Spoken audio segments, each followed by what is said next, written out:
let's make lemonade. Okay. Let's go to work. Stop! That's the signal! Go! Drop Go! it! Six! It's beautiful!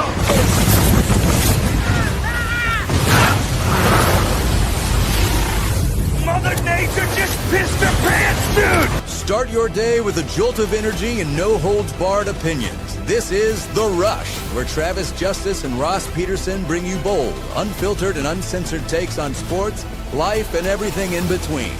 Buckle up and let's go.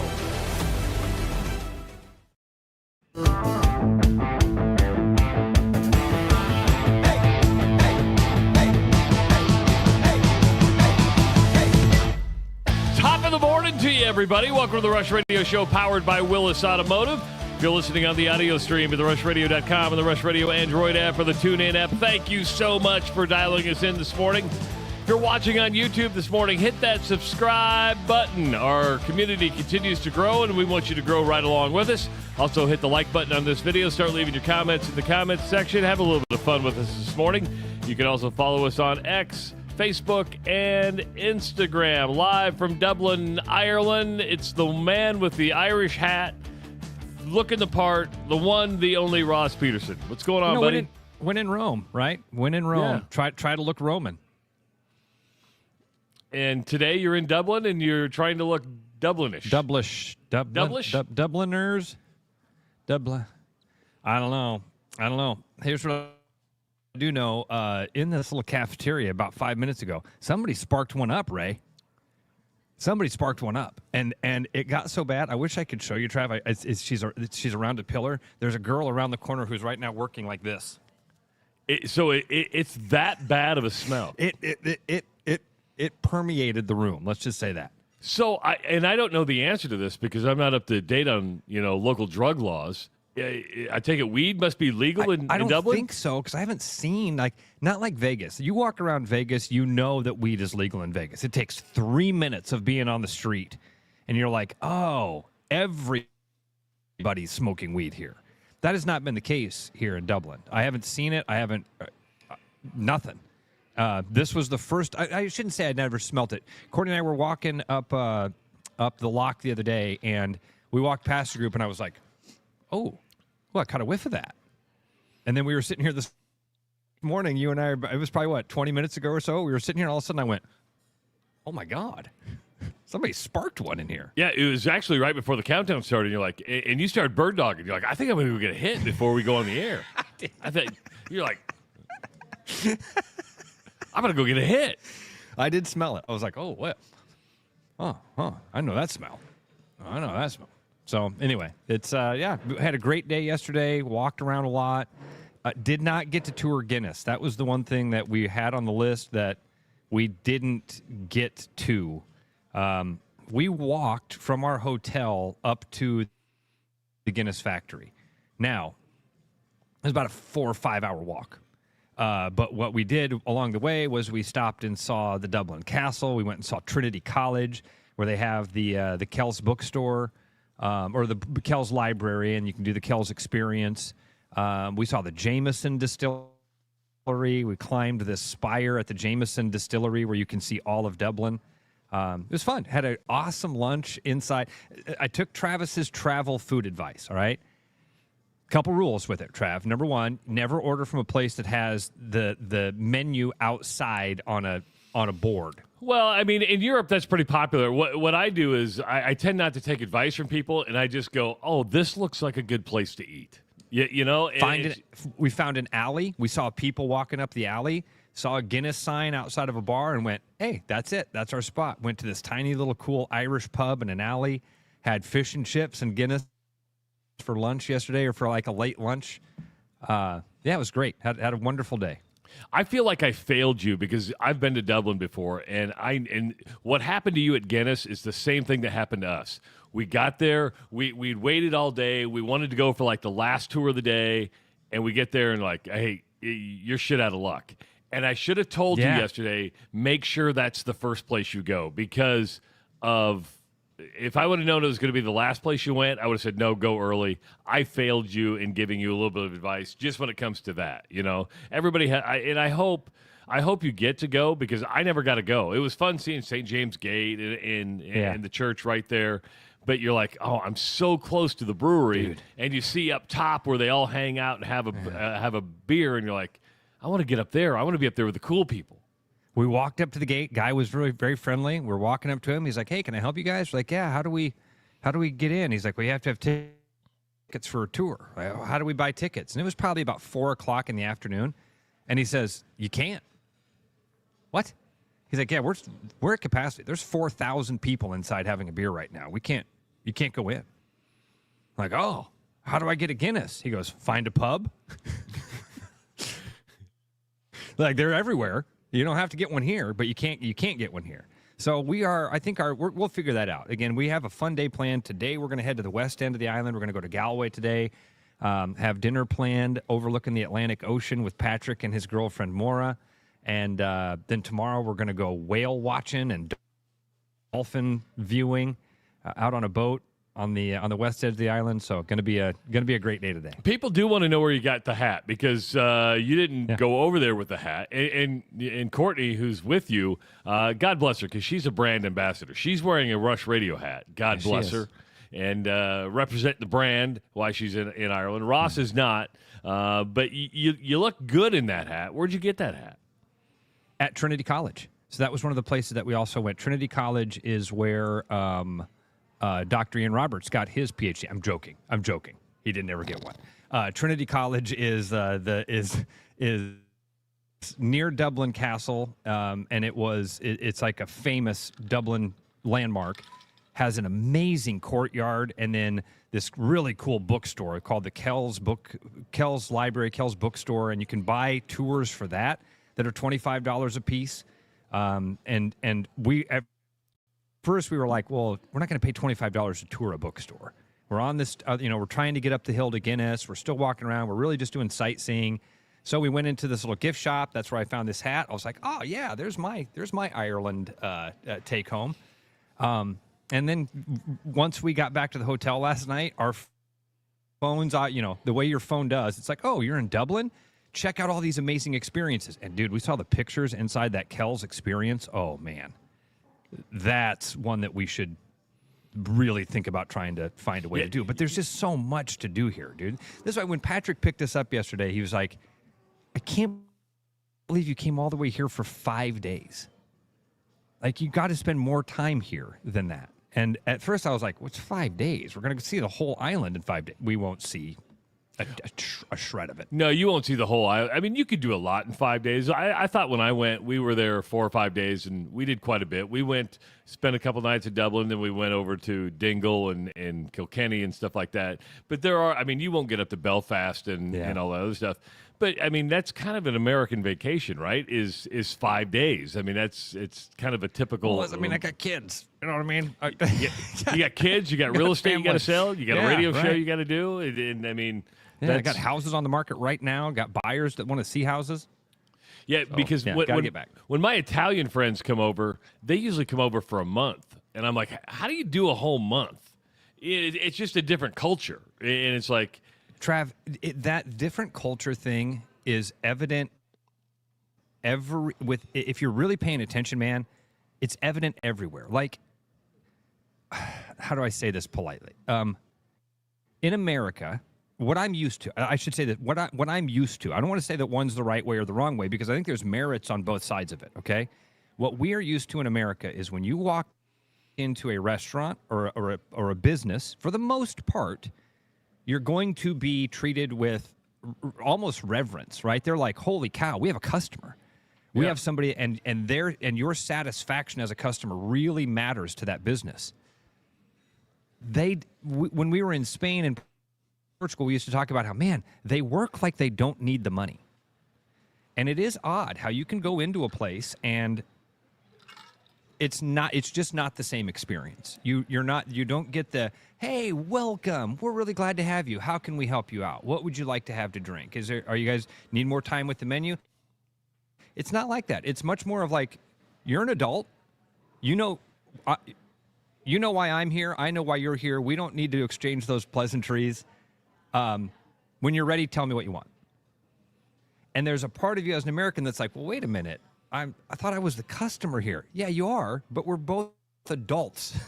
There is no hierarchy in this exchange. How can I help you? And it again, not that it's a bad thing, because there's parts of me that really, really appreciate it. But like all the tours shut down at like 6 o'clock. Like, man, why don't they stay open till 8? Because they don't want to. Because they want to go home to their families like everybody else. Yeah, because they got life. They got life to do, and you should probably live your life like that too. But it's just such a different thing in our culture of like chase the dollars, rat race. How do you make more money? How do you get people back in the door? Well, you kiss their ass as soon as they walk in, the door, right? Dude, smiling at people, like Ken says, there's no Middle East nice, ? Smiling at people, waving at strangers. I'm that guy. I'm a high guy. When I see people and you make eye contact with them, I nod or give a little, or smile or something. It's really rare to get that back. You're like, they're being mean to me. What are they being? No, but some people would be like, but some people would be, you get it. Some people are like, they're not nice people. Yeah. I said hi, and nobody said hi back because they're like, what the hell are you saying hi to me for? Yeah. And then we did get an Uber at one point. I don't remember where we got an Uber. It was getting late, and Patrick had told us, listen, once it gets dark, don't be walking through certain areas. Not that it's dangerous, but I just would prefer if you guys, the Uber headquarters are here, so Ubers are readily available everywhere, and they actually have incorporated the taxi system into Uber. So you're hold on. Yeah. Uber headquarters is in Dublin. It's in Dublin. Yeah. I did not. I always thought it was a San Francisco Silicon Valley company. Oh, Trav, maybe in America maybe this is like the European headquarters. I'm not exactly sure how that works, but I will tell you it's been pretty slick. We've never had to wait more than like 2 minutes. You hit the book ride, and it's like you get to your destination, your driver's there. So that's been very cool. And again, it's been an awesome experience so far. I'm really excited about this weekend. Ireland is not known for its culinary experiences. I mean, when you think of food, you don't think of Ireland. What'd you have for the Irish cuisine yesterday? I love that you say that, because when you step outside of our hotel, there's like an Indian restaurant, there's a Mexican place, there's Turkish food. And yeah, then you can go get bangers and mash, fish and chips. We did the fish. We had fish and French fries yesterday. It was like a big cod fillet. What did we do for dinner last night? Oh, dude, this is weird. So the jet lag hit us last night. Got to be about 8 o'clock. We were crashing, both of us. Like, oh my God, we're exhausted. Well, what happens, man? You lay down and you can't fall asleep.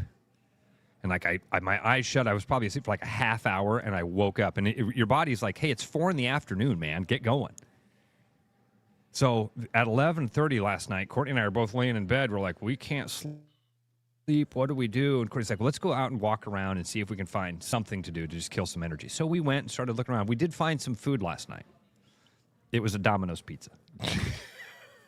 You're living the Travis lifestyle. With my wife gone, I've already ordered Domino's twice. And it's not that I like Domino's. It's just like, well, okay, my wife, I'm going to have to talk to my wife today because she didn't go grocery shopping before she left. And a lot of people go say, Trav, you can go grocery shopping. You're an adult. Yeah, but, I expect my wife should have left the refrigerator stocked full of food for me when she left. That would have been the nice thing to do. Hey, honey, I went grocery shopping for you. You have this, this, and this. I opened my refrigerator. There's nothing. So come on, Jeanette, plan the man's meals for him. Jeez, man, I need some help. I've already vacuumed. I've done some domesticated stuff. All I wanted was some food.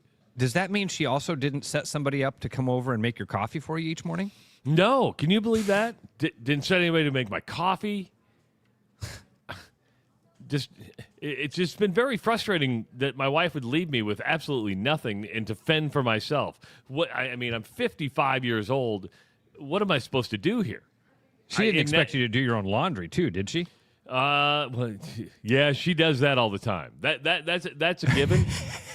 You're just leaving that for her. That's just no. up in the corner. I actually do my own laundry, but it's the food thing that I take for granted. I'm like, oh, you didn't go shopping. I open all the cupboards.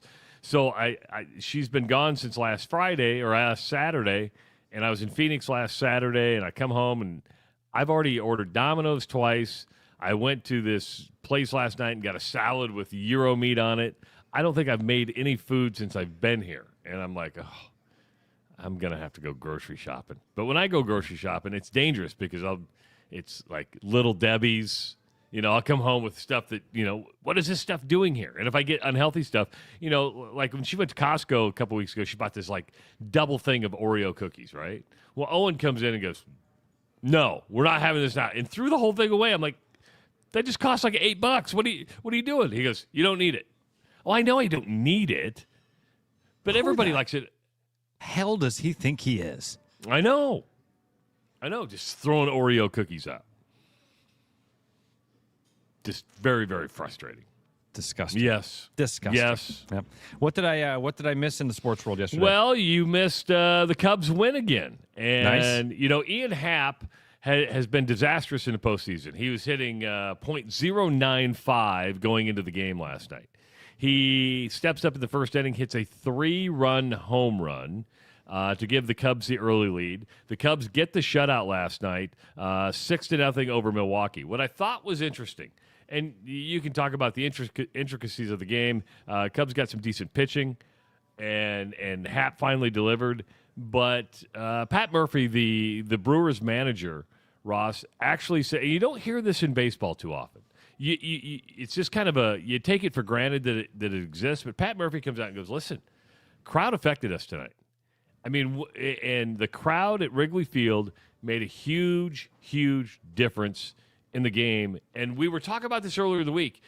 Yeah. Can crowds affect the game? Can crowds affect, the momentum of the game? And Pat Murphy came out and said, man, the crowd at Wrigley Field got into our head tonight, and it definitely made a difference. That's cool. I'm glad that he was honest about it. I'm glad that happened. That's a pretty neat one. 6-0, a shutout, and I'm looking at the box score right now. Cubs ended up throwing 5 different pitchers at the Brewers. Not quite what we saw with Toronto. The Toronto Blue Jays do to the Yankees, but kind of similar because you hear shutout, and I immediately went like, damn, Boyd must have thrown well. He went 4 2/3. He got into the 5th inning, and they looked around and said, all right, keep the ball rolling. And see, in that 4th inning, they would have already been up 3-0, so they didn't score their 4th run until the 6th. So only 3 hits allowed by the Cubbies all day. That's impressive. Nice pitching performance out of the Cubs bullpen. Yeah, I mean, if you only used Boyd, 4 1/3, can you use him in Game 5? 4 2/3. Can you use him in Game 5 if you need him? An inning will work? I know. I don't think so. You're in survival mode, though, man. That's true. It's got to be all hands on deck tonight, but he's got to be one of the last guys that you're looking to go to because even 4 2/3 is. I mean, he threw. Trav, he only threw 67 pitches. That's not very many. I mean, no, it's not very many at all. So, man, maybe he is. You got to have all hands on deck, and I think that you're probably going to go to some of those other guys you saw. Pomerantz is going to be available.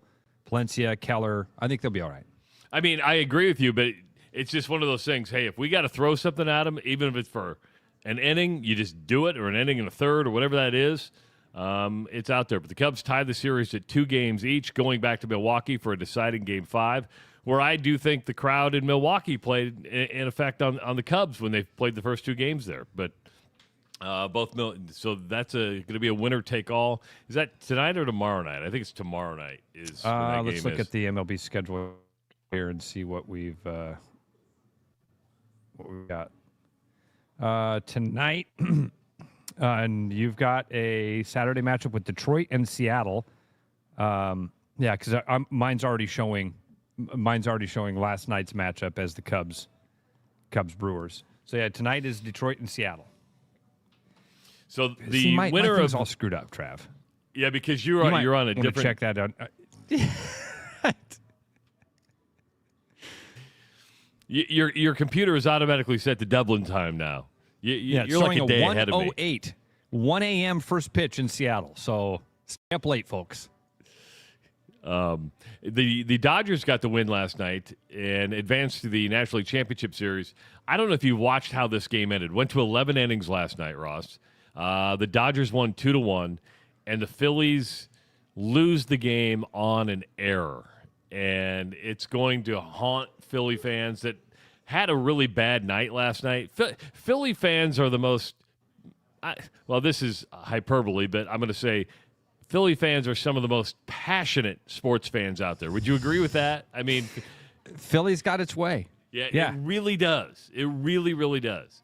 The Flyers lost last night, the Eagles lost last night, and the Phillies lost last night. Eagles lost to the Giants. Yeah. Which sounds a lot worse than I think it is. Because the Giants are not the Giants. The Giants all of a sudden are not the Russell Wilson-led New York Giants. Dude, Jackson Dart looks like he might actually be the real deal. Cam Scatabo had 19 carries, 98 yards, 3 touchdowns last night. And it's hard not to root for Cam Scatabo, right? I mean, coming off the year he had at Arizona State, and you're like, that's the type of football player you want on your team. There's a part of him you don't want to like him, but there's a part of me like, man, I wish he was on my team because he just finds a way to get it done. He's a leader. He's vocal. He takes hits. He's not afraid to back down from anything, and the dude just gets the job done. So you combine a really good quarterback with a really good running back, and the Giants pull off a shocker in beating Philadelphia 34-17. The crazy thing about, and I was going to get into this next segment, but we might as well get into it now, is that where I feel sorry for the Phillies, and I know the Giants were in the same position, but that Sunday to Thursday turnaround, right? So you get beat at home by giving up a lead to Detroit. You get the rest day on probably Monday, and then how much game planning do you have to get when you go back to practice on Tuesday, you travel on Wednesday, and then you play the game on Thursday? That's a fast turn. It's been talked about before, but I still think you have to bring it up. I mean, the Giants had the luxury of playing at home, so you get one extra day of preparation. The Eagles had the travel day, and you lose a day of preparation, and that quick turnaround, I think that would be hard to do no matter what team you are. It is. It's really hard. I need to cut through the noise, though, and have the same exact reaction we do when USC and UCLA start to bitch about their travel schedules. This is why you get paid millions of dollars. That's fair. But the NFL contract says somebody's going to have to play on Thursday night so we can entertain the masses and we can cash these giant checks. So every week, some team's going to have to kind of suffer through this thing. Eagles fans, Travis, you're nailing it. It is a reason. It's not an excuse. It's a reason for a poor performance. You had one less day of preparation. You had one less day of your normal routine. You had to change all this stuff. Guys are just on the field a couple of days ago. That's going to have an impact. But an Eagles fan is also looking around going, we lost to the freaking Giants. We're the Eagles. And that's why I say I wonder if this is that same Giants team. Scatabu's fantastic. Fun to root for. You can't not root for the guy. Dart's pretty darn good, man. He's kind of an interesting cat also. I think that the whole dynamic with Russell Wilson is really kind of interesting to watch as well. Pretty obvious. We've talked about this. Russell Wilson is not the quarterback that he used to be. No. Nobody is after that many years. But to be able to see that the team was right there, like they haven't made a lot of changes. And they're winning games that we didn't think that they would have won just a few weeks ago. So as an Eagles fan, there are those reasons and excuses. I guarantee you every Eagles fan ends this conversation with, yeah, but we lost to the freaking Giants. And that's fair. That is fair, and it's very, very true. Now the difference between, it's not apples to apples when we hear about USC and Oregon complaining about travel, because they're working on a normal 7-day schedule. When you go from a Sunday to a Thursday, I don't care what team you are, even the Giants. I mean, you're right. You got to play on a Thursday night, but I just think for how violent the NFL is, for everything, a 4-day turnaround is a very hard thing to do for any team. I don't know. Did you see how the Phillies lost last night? By the way, did you see? No, it's funny that you said that because I was pulling it up here to watch it. So you had bases loaded, bottom of the 11th, tied at 1, a shot back to the pitcher. Unfortunately, he bobbles it, goes home, errant throw, E1, game over. So the Eagles get beat by the Giants, and the Phillies lose in extra innings on an error. Rough. Very, very rough. Man, that's a tough way to end the season. And that puts Los Angeles into the National League Championship Series, where it awaits either the Cubs or the Brewers. We do have a busy Friday for you. Coming up at 7 o'clock, Nick Mitchell, former head wrestling coach at Grandview University, going to be joining us. People going, you're going to talk wrestling? Listen, this guy's won 13 national titles. This guy has built a dynasty at Grandview and is stepping away right before the season starts. Travis, I'm glad you got Coach on, because you sent me this text yesterday that said, Nick, and I stopped what I was doing. I was in the Jameson Distillery gift shop and stopped what I was doing and went, what? Reached out to one of my friends right away. I'm like, dude, Mitchell's stepping down? And he's like, yeah, man, he's got a family. It's like, oh, yeah, now it makes sense. Tyler Kluver joining us at 7:30. Make sure to head to Central City Liquors for all your liquor needs. Swing by Central City Liquors because they have whatever you want. More than 165 single malts, 130 tequilas, 500 or 50 plus bourbons on hand. They also stock mixers, wine, spirits, beer, seltzers, everything you need. Central City Liquors at 1460 2nd Avenue in Des Moines. It's the Rush Radio Show powered by Willis Automotive. The Rush Radio is now on the free TuneIn app, allowing you to enjoy the show on Apple products and Android Auto. Download the free TuneIn app and search The Rush Radio to take Travis and Ross wherever you go. Your house wasn't built for bats, birds, or raccoons, but try telling them that. At Bats and Bugs Pest Solutions, we've been helping Iowans take back their homes for over 20 years. We use cost-effective, eco-friendly methods to solve wildlife and pest problems the right way. Whether it's bats in your attic, birds in the vents, raccoons in your chimney, or moles in your yard, we have long-term solutions. Call Bats and Bugs Pest Solutions today at 515-218-3400, and let's make sure your home doesn't become their home. There's more Iowa in the Iowa Tap Room than you may realize. Housed in a building nearly as old as Iowa itself, the Iowa Tap Room greets you with a harvest of 120 Iowa craft beers on tap from all corners of the state. And the food doesn't get much more Iowa than this. The Iowa Tap Room, all Iowa beer, one amazing place. There's always something new at Fong's Pizza. The patio is open and ready for you, your friends, and an ever-changing menu of tiki drinks. Or try our new noodle dishes alongside your favorite slice. It's all happening this summer at the new Fong's in the East Village.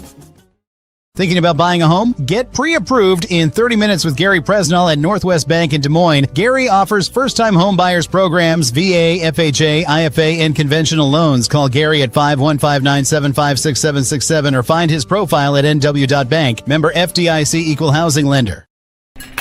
You know, Brian, at Central City, we really do have the best selection around. I know. High-quality stuff. Can't find anywhere else. Whistle Pig Plantation Rum. Yeah, and over 150 of the best scotches on earth. And a ton of bitters, mixers, and more. You know what we are? High class. Definitely high class, yeah. Make way for the natty. Okay, maybe medium class. Central City Liquors, home of the 10% cash coupon. And the Wooden Nickel program.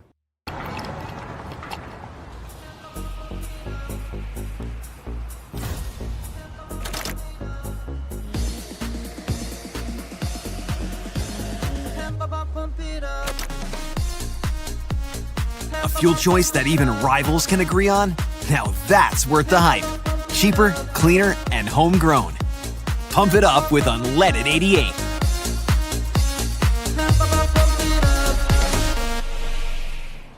After Hawkeye football games this fall, Travis and Ross are right where they belong, with you taking your calls and giving unfiltered feedback. Right after Hawkeye football games, it's the Black and Gold Rush on the RushRadio.com, the TuneIn app, and on YouTube. This is Darcy at Willis Chevrolet. When's the last time that you got new tires? From now till the end of November, we are offering buy 3 tires, get 1 for $1. Our extreme savings. Also, if you sign up for a GM credit card, you can get another $250 off the price of the 4 tires. So it's a win-win. Give us a call today, and we can price you a set of 4, or visit us online to set up an appointment at willischevy.com.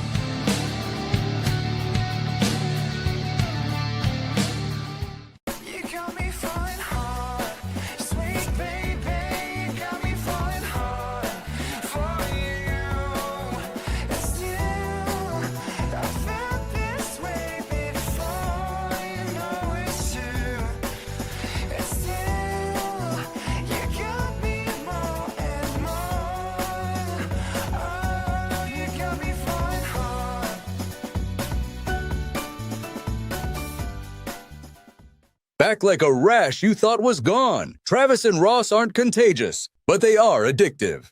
It's the Rush Radio Show, powered by Willis Automotive.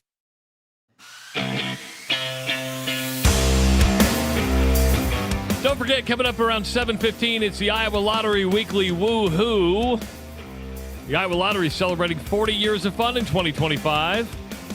You can pick up a prize pack valued at $90. Includes scratch, match, and win tickets, Iowa Blackout scratch tickets, and Mega Millions free play coupons. It's the Weekly Woo-Hoo coming up at 7:15 right here on the Rush Radio Show, powered by Willis Automotive. I'm Travis Justice. He's Ross Peterson. He's live in Dublin, Ireland, folks. He's and I'm taking up his afternoon. That's why I respect Ross so much, that I'm taking up his afternoon. If it was morning, it'd be easy, but you're like... Listen, today actually worked out pretty good because we don't have to be... Our dinner reservations aren't until about 7 o'clock tonight on the west end of the island. Courtney wanted to do a little bit of shopping today anyway, and we had to check out at 11. So it worked out perfectly. We came back to the hotel this morning, checked out. I got everything set up here. I'm in the little cafeteria lobby thing. As you can tell, I picked a corner and trying to stay out of people's way. It's amazing, dude, how many people in this, like, all day long. All day. This is going to be like this all day long. And nobody's come up and told you you're rude yet, right? I mean, they're just kind of looking at you like, what's that guy doing? What's that guy doing with that big old microphone? I think I'm going to get a Guinness. When we get to the next break, I'm going to go get me a Guinness. So I'll have one of those while we're... I think that would be appropriate that you drank a Guinness while in Dublin, and I think that's perfectly fine.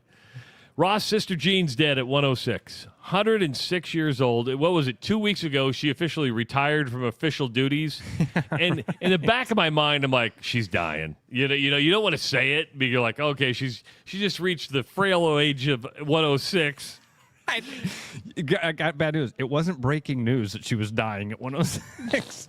Might have taken a while, but she was headed that direction. Yeah, she was closer to death than anything, and died. Wonderful life. Wonderful life, Trav. And remember when we talked about when she retired, we were like, oh man, she'd been working at the institution for like 45 years. We did the math. We're like, she started when she was 61. She started when she was 60 years old. She's had an entire lifetime at Loyola of Chicago. What an awesome thing that she became a part of our pop culture. Well, and you bring that up, and it's not like we're going to have a half-hour discussion on Sister Jean, but I think it is worth talking about. And I know some people didn't like her because she became a pop icon, should we say, but I think that's what we like about sports. When somebody totally non-athletic, but when you see somebody's passion for a team and they're involved with it, and how much I don't know if take ownership is the right way, but they become ingrained or a part of the program, and you're like, that's what we love about sports. We love the X's and O's, we love the wins and losses, but we love the passion that goes behind it. And you look at her and go, And she'd been doing this a while. We didn't know her until the Final Four year of 2018. Then you become, the TV cameras pick you up. You're like, who's that person? Oh, it's Sister Jean. Can we think of other sports pop culture icons that didn't actually play sports? Ooh, that's a good question. Remember, who was the lady that had the big breastises, used to run out and hug all the players? Morgana. Listen, in a way, not Sister Jean-wise, Hawkeye Elvis was right up there with it. That's a good one, Trav. That's a good one. I was thinking of Marlins jersey guy. Remember Marlins jersey guy? The guy that wore the orange Marlins jersey to he was like at every baseball game right behind home plate. And people were like, wait a minute, the Marlins must be buying these tickets for him. It turned out it was just some guy. Coach Hersom just said Miami Marlins guy. That's a good one. Tyler. Spike Lee. Very much with the Knicks. Absolutely. And the icon Yankees. of the Garden. Now, this is a bad one because it ends badly.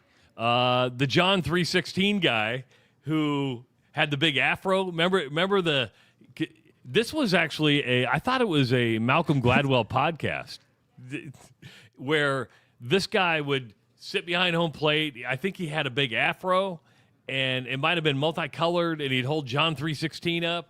Well, he ended up being like the Unabomber. I mean, it ended badly. But he was like at every sporting event. All the big sporting events, you'd be like, there's John 316 guy. How does he get these great tickets? I do not remember John 316 guy. You don't? Oh, okay. Now I see him. Yep. Had a great big rainbow afro. Yep. Okay. His name was Rollins Stewart. And he is serving multiple life sentences. Oh, my God. Batshit crazy, man. But you don't, I mean, you become this icon, and then you're like, oh. You know how many people probably pose with pictures with John 316 guy? And now you're like, don't show that to anybody. Don't show that to anybody. Holy cow, I do not know this. I don't remember this guy. I don't remember that afro, the rainbow afro. I don't remember this at all. Interesting. It's a little bit of an age gap right there. That's a generational thing. That was probably more mid-'80s type thing where you weren't paying attention like I was at that time. And you're like, and at that time, I'm like, what's John 3:16? Oh, it's a Bible verse. Okay. Now, a lot of people are throwing out, and I'll give you Spike Lee. Some people are saying Bill Murray. And they were famous. Exactly. Those are famous people. When you're famous, you're going to get that. Sister Jean wasn't famous until the Final Four. Hawkeye Elvis, I mean, think about it. The guy was literally, when ESPN or Fox or somebody came to town, they went and got shots of Hawkeye Elvis dressed in the Elvis outfit, in the big old wig, and people knew who Hawkeye Elvis was. I think if he went on the road, even opposing teams would be like, I got to get a picture with a Hawkeye Elvis. But nobody knew who Hawkeye Elvis was outside of that. When you're Eddie Vedder going to a Cubs game, you're Eddie frickin' Vedder. And that's a whole other category. The Snoop Dogg showing up at USC games. That's kind of a different. I'm with you, Trav. That's a little bit of a different veer from that thing of people that kind of became pop culture icons just for being a fan. Sister Jean certainly fits that. Morgana is up there. The dudes that show up at Raiders games, but again, that becomes more of like a cultural deal. That's a Halloween. That's a costume. That's a costume contest. And there's hundreds. It becomes a thing where there's like dozens of dudes dressed up like they're from the tag team Demolition. Remember them? Yeah. Here comes the axe, and here comes the smasher. That was their intro song. But when you start thinking about it, there's not as many as you would think. Morgana just did it because she had big boobs and ran out on the field. Morgana ruined everything because that's when TV stations said, we're no longer showing people running onto the field. Now we want to see them because, especially if they have big boobs, we want to see the big boobs. Speaking of culture, and Courtney's not here, so I can have this conversation with you freely, openly. Okay. Why did we get away from the big-breasted women? We had Morgana. We had Elvira. Dolly Parton had to make an announcement the other day that she's still alive. Did you see that by chance? Well, because her sister put out a tweet, said, hey, would you please pray for Dolly? Yeah, everybody's like, oh, my God, Dolly Parton's dying. Turned out she had a cold. But did we get away from big-breasted women? Because Sydney Sweeney's big-breasted. Oh, that's a good point. We still love us some boobies, don't we? Yes, we do. Yes, we do. But it was more of a thing in those blessed 70s and early 80s when we were real free Americans. You know what I mean? For trickle-down economics and... Sorry. I see what you did there.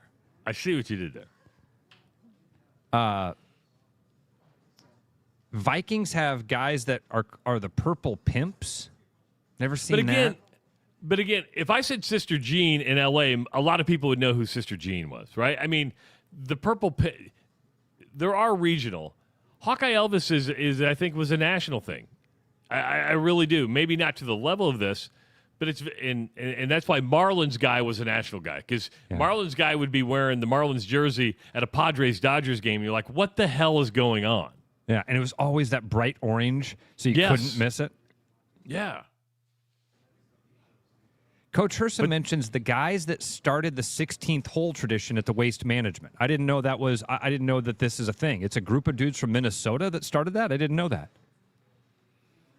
That's kind of cool, because that has become now. That's the tone of the entire Waste Management classic now. 100%. I mean, in fact, it's probably reached. I would love to hear from some golf fans. It does seem to me like it's actually reached a tipping point. As much as I'm a fan of it, as much as I wish that would become more of the norm at golf tournaments, is the loud, raucous American sports environment, it seems to me like more golf people are like, okay, I've had enough of this. Hey. It's gotten too far. It's gotten too bad. 515-517-2303. Is this David? This is David. What's How up? you doing, guys? Good, David. What's up, Dave? I was just going to say the culture of the whole stadium. I was going to say the dog pound. They would always have the same guys right there in the front row of the dog pound. And in Cleveland. That's a good one. Yeah. So I think you could put the dog pound maybe along with those Raiders guys that we talked about. And does the Lambeau Leap is not necessarily people, but it's kind of in that vein, right? Yeah. Right, but when you guys started talking about Hawkeye Elvis, you always see the same people in the dog pound. They always get the guys with the mask on, or you get the same Raider guys on TV as well. That actually makes sense, because the Raider guys, you see, I was thinking that there were dozens of guys kind of sprinkled around the stadium. The dog pound, you're absolutely right. For a long time, that was that same group of guys. That's a good one, David. Yeah. Yeah. All right, guys. Have a good weekend. David. Appreciate it, man. Talk you to you too. soon, Kyle throwing some shade here. Sydney Sweeney, it's all bra. I don't think so, Kyle. No, he said it's all in the bra. That you have to agree with. Well, yeah. I'm being very, very specific here. Yeah. She's been nude in a couple shows that I've had to freeze frame. Has she really? And oh yeah. Yeah. She's not afraid to show the boobies. And I'm okay with that. Just saying. Iowa State's going to be at Colorado this weekend, Ross. A Rocky Mountain High. 2.5-point favorite the Cyclones are. They're coming off their first loss of the season in Cincinnati. They're 2-1 in the Big 12. Is this a must-win for Iowa State when it comes to the bigger picture? Yes, Travis. And I know, we always have these conversations about must-win, and it's always in the context of this Iowa State season, in the context of rebounding the fans' morale from last week or from the Cincinnati game. Yeah, I think that this is one of those games that you've got to show that you deserved where you were.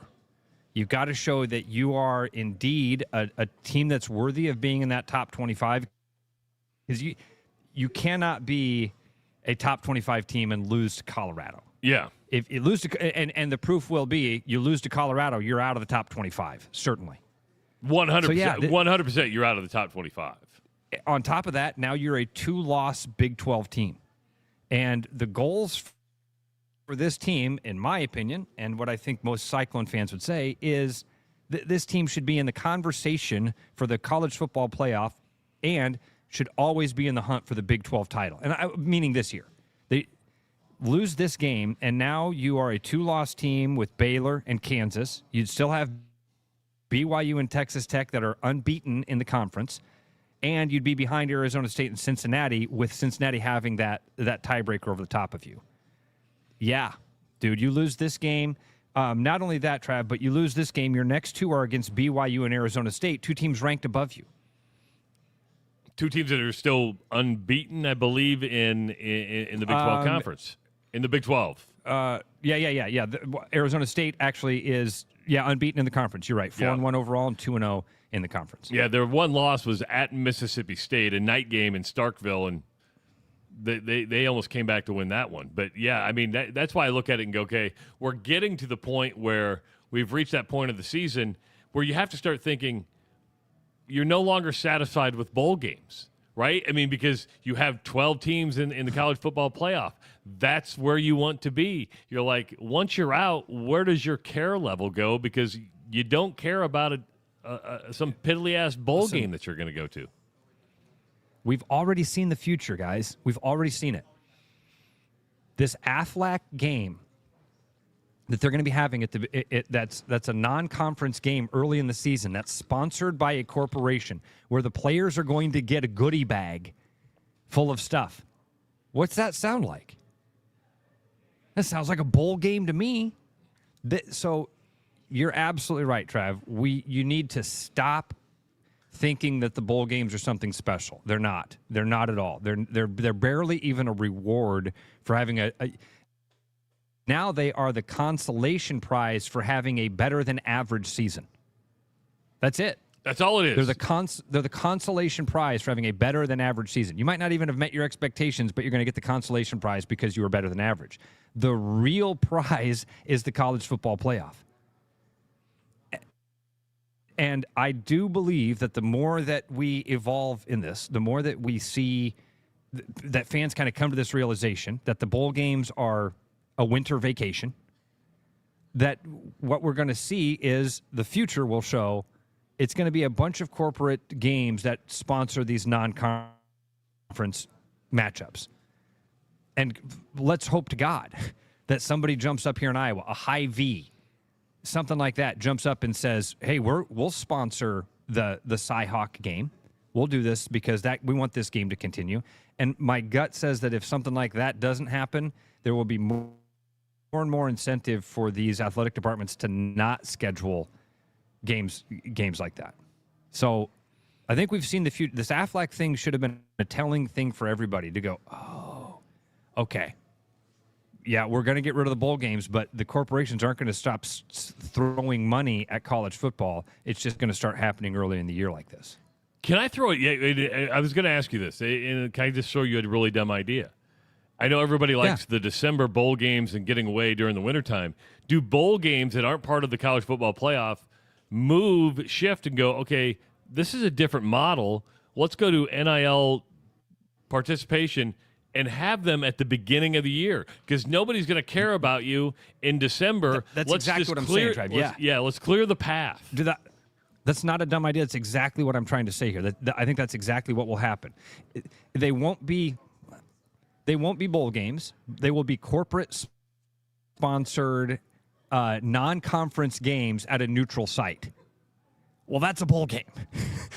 That you just described a bowl game, a non-conference corporate-sponsored game at a neutral site. That's what all of us have been to, and I do believe that that's what's this Aflac game with Baylor and was it Baylor and Auburn?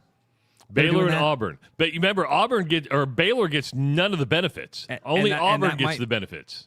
There's probably going to be some contract, Travis, eventually. Here's how I see this happening in 5 years, is that Baylor and Auburn work together to each give up one home game. They say, hey, we were going to do a home and away thing. What if we have one be the Aflac game and the next one be the All-State game? And then we cash in twice. We all take home a lot of cash. That's exactly what I think happens in the real soon future. And that would make sense, and I'd be okay with that. If you cleared December just for the college football playoff, if you expanded to 16, if you expanded to 24, that opens it up a lot more. Just say, hey, we're going to play the Tropicana Bowl, and or the Outback Bowl on August 29th, and you're all going to get paid to come. Yep. Take your money, take your goodie bags, and thanks for playing. Trav, while we're kicking around stupid ideas that might not ever happen, what if we eventually get to a model where it looks like the old bowl system? And I should say the old bowl system because we kind of still hold on to that thing of like, okay, second place in the Big Ten goes to the Rose Bowl. Yeah. Third place, if you're not in the college football playoff, then the next best team goes to the Rose Bowl. Third place goes to this game. Fourth place goes to this game. What if it looks like that? What if it looks like the previous season's final schedule for final rankings? The number one team goes and plays in the Tropicana Bowl for their first non-conference game against Big 12 number 3. That could happen. Yeah, that could happen. Keep your non-conference schedule open. Know that you're going to play on these dates. Bowl games will basically jump in and fill in, just like they did. Because think of how quickly we do that at the end of the year. At the year ends and we go, all right, everybody, you're going to find out on Saturday where your bowl game is. Well, this gives you months. Yes. The season ends and you go, all right, good news, everybody. Now we know where you're going to get a chance in September to go watch your team play in San Antonio. And they're going to play, hopefully, against a Power 4 team that one you recognize, and you're not playing some Sister of the Poor. And it's like, okay, I'll go watch that game. I'll kick off this because, you get to December, you go, God, do I want to go to Tampa to watch an average 8-5 team or 7-6 team, or do I want to kick off the season when there's 0-0 and there's hope, and you're like, oh, I'll hit the road for that. We've got a great question coming in here. A great question coming from Patrick. What if those fan bases don't travel well, though? Patrick, it doesn't matter. Look at how poorly attended some of these bowl games are. What matters is the corporation is showing up with the cash, and they're getting their advertising from it. That's all. Fans showing up is window dressing. Fans showing up is the pretty bow on the package. I don't. Yes, it's a huge economic driver. Yes, it's a big part of it. They don't need us to show up at these games, and the bowl games have shown that over and over. They play these games in California and Hawaii and some of these places where they're afraid to show the stands. Now, is it great when you've got 70,000 people and you got 20,000 Cyclone fans or Hawkeye fans traveling to Nashville or Orlando? Yes, it is. It's the cherry on top. It's the pretty bow. It's the window dressing that makes it go, hey, look how great this all is. The money is what's moving it. But here's another thing what I like about the plan we're talking about here. This means the bowl games mean something. Right now, they are meaningless. If you kick the season off with these games with a pre-scheduled, you're either 1-0 or you're 0-1. It absolutely means you can't use the excuse of, well, we didn't use some of our players, or it's a meaningless game for these guys to get some extra practice in. No, you're going to kick the season off at the Alamo Bowl, where you're either 1-0 or 0-1 when you get out of there. I like this. We'd have less players sitting out. Chad Yofu. You'd have 0 players sitting out because that would be kicking off the season. We're genius. Why don't we should go to Indianapolis and all these bowl people and just propose this. Move your bowl games to the beginning of the season. Get these conferences on board to say, hey. I promise you, this is what the Aflac thing is. And it might be the first one. I promise you, this is like Rostradamus moment here. It's going to happen. That this is the future, and because we're all we're all having the same conversation about, God, these bowls seem useless. We got the best players don't even show up to play anymore. What do we got to do to why are we wasting money doing I think you just slide this model to the beginning of the season. Everybody's still cashing their checks. The corporations are still getting their advertisings out there. And we, as fans, get a chance to travel to somebody. I do think you'll see two different models. One will be like we're seeing with Aflac, where it will be the neutral site game. And I do anticipate, Travis, that we will eventually see. Dude, now it just came to my head. Jamie Pollard's going to do this. Jamie Pollard's the guy that's forward thinking and seriously outside the box enough. He's going to be the one to go, we should have it's already the Hy-Vee Cy-Hawk series. We should absolutely make this a bowl game in Ames. And then he's going to reach out to Beth Getz and he's going to go, hey, let's swing this. Let's keep these things as home and homes, but let's tie in some corporate media sponsorship so that it looks like a bowl game. And then our players get paid for it. And that eases up that payment of players and a $20 million salary cap. And then they can stop asking us fans for all the money. Yeah, that's never going to happen. Yeah. That's never going to happen. Remember that here in Iowa, we grow corn, but the truth is corn grows Iowa. Corn benefits the entire state. It feeds our livestock, nourishes our families, and provides homegrown, clean-burning, unleaded 88 for our vehicles. Pump it up with unleaded 88. Go to iowacorn.org to learn more. We got an hour in the books. We got an hour to go. We come back. A legend, Nick Mitchell, former head coach of the Grandview Wrestling Program, where he Hurts dominated. My heart a little bit to hear that. Dominated. Will join us on the Rush Radio Show, powered by Willis Automotive. The Rush Radio is now on the free TuneIn app, allowing you to enjoy the show on Apple products and Android Auto. Download the free TuneIn app and search The Rush Radio to take Travis and Ross wherever you go. You've got enough on your plate, so when it's time to reset, grab a Fresca. Bold citrus, zero sugar, zero caffeine. Just clean, crisp refreshment that never goes out of style, whether it's post-work, post-gym, or just a break from the noise. Fresca's got your back. Pick up a Fresca at your local retailer today. Your house wasn't built for bats, birds, or raccoons, but try telling them that. At Bats and Bugs Pest Solutions, we've been helping Iowans take back their homes for over 20 years. We use cost-effective, eco-friendly methods to solve wildlife and pest problems the right way. Whether it's bats in your attic, birds in the vent, raccoons in your chimney, or moles in your yard, we have long-term solutions. Call Bats and Bugs Pest Solutions today at 515-218-3400, and let's make sure your home doesn't become their home. Trick or treat, candy to eat, get your car some brand new feet. Until the end of October, you can buy 3 tires and get 1 for $1. And we're also still doing our $25 off battery install. Scary good deals. All those treats, and you don't even need to show up with a joke. Give us a call or head online to willisinfinity.com.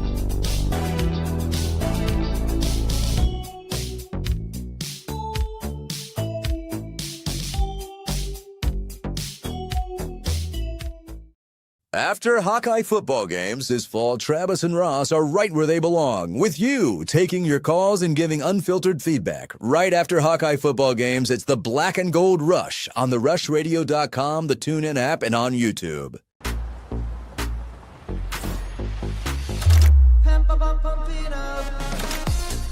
A fuel choice that even rivals can agree on? Now that's worth the hype. Pump it up with unleaded 88.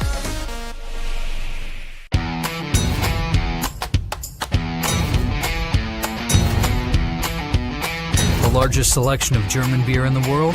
You'll find it at the Hessen House. From Doppelbocks to Oktoberfest to Hefeweizens and Dunkels, there's no passport needed for the deliciously different beer and food at the Hessen House. So grab your friends and make it a fun night out. The Hessen House, 4th and Court, Des Moines. You know, Brian, at Central City, we really do have the best selection around. I know, high quality stuff you can't find anywhere else. Whistle Pig Plantation Rum. Yeah, and over 150 of the best scotches on earth. And a ton of bitters, mixers, and more. You know what we are? High class. Definitely high class, yeah. Make way for the natty. Okay, maybe medium class. Central City Liquor is home of the 10% cash coupon. And the Wooden Nickel program. Back like a rash you thought was gone. Travis and Ross aren't contagious, but they are addictive. It's the Rush Radio Show, powered by Willis Automotive. Hour number 2 of the Rush Radio Show, powered by Willis Automotive. If you're listening on the audio stream at therushladio.com and the Rush Radio Android app or the TuneIn app, thank you so much for dialing us in this morning. If you're watching on YouTube, hit that subscribe button, give this video a like, and start leaving your comments in the comments section, and follow us on our social media channels. I'm Travis Justice. He's Ross Peterson. Ross has a good-looking hat on. He's live from Dublin, Ireland, and I know he's ready for this next conversation because maybe the biggest sports story in the state of Iowa yesterday was a bomb that was dropped on us in the afternoon that Nick Mitchell was stepping away from his duties as head coach of the Grandview Wrestling program. And it caught Ross by surprise, kind of caught me by surprise because the season's right around the corner. So Nick Mitchell joins us now on the Rush Radio program. Good morning, Coach. How you doing? What's up, fellas? How you doing? Good. Doing good, man. Doing good. How are you? I'm good, man. Yesterday was quite the day, man. My phone literally exploded yesterday, so it's I had to go get a new phone, and now I'm back at it. Did you really have to get a new phone? No, it was crazy though. I mean, I could not keep up with the messages between social media. I had so many text messages yesterday. I told my wife it was kind of like being at my own funeral yesterday. Yeah. I just heard so many good things, but it was a crazy day for sure. Yeah. Was it hard? Yeah, obviously, you just didn't decide. Travis and I have unfortunately both been through that. Yes. That's right. Yeah, yes, exactly. So, yeah, I mean, obviously, you just didn't make the decision yesterday. It's been in the works, and we'll get into that. But when it finally happens, is there any regret where you're like, oh, what did I just do? You know, or do you feel pretty good about it right now? No, definitely not regret. I mean, it's just it's hard. You know, I had so many tough conversations. You know, I'm a pretty emotional guy, and I probably cried like 100 times in the past 10 days. But not like out of regret or not like fear that I'm doing the wrong thing. Just mostly just really a lot of gratitude. You know, it's been a freaking amazing run at Grandview, and I've appreciated so much of it. Change is hard, Coach. Yeah. Change is really hard. So can we like? You don't have to give us all the details, but I'm just curious, like, how long has this kind of been in the works? How long has this kind of been in your brain that maybe stepping away from wrestling was your next step? Yeah, I think, you know, I mean, there's been times, of course, you know, where it kind of pops in and you wonder about it. I told somebody else that, you know, maybe 5 years ago, I really was thinking about it, but I think it was for the wrong reason. You know, it was one of those deals where, like any of us, you get to a point sometimes and you maybe start feeling sorry for yourself a little bit. And I was, you know, honestly, it was just like, you know, all the things that we think about, like, oh, I'm not getting enough money or you're not getting enough love. And it was dumb. You know, it really wasn't real. And so I reset, and that was good. Actually, the year we lost, the COVID year, that was kind of my reset, and it was good for me.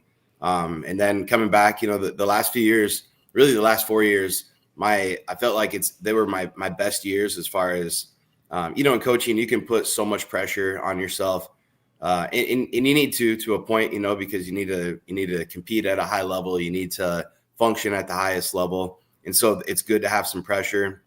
But I probably put it on too much, you know, at parts of my career.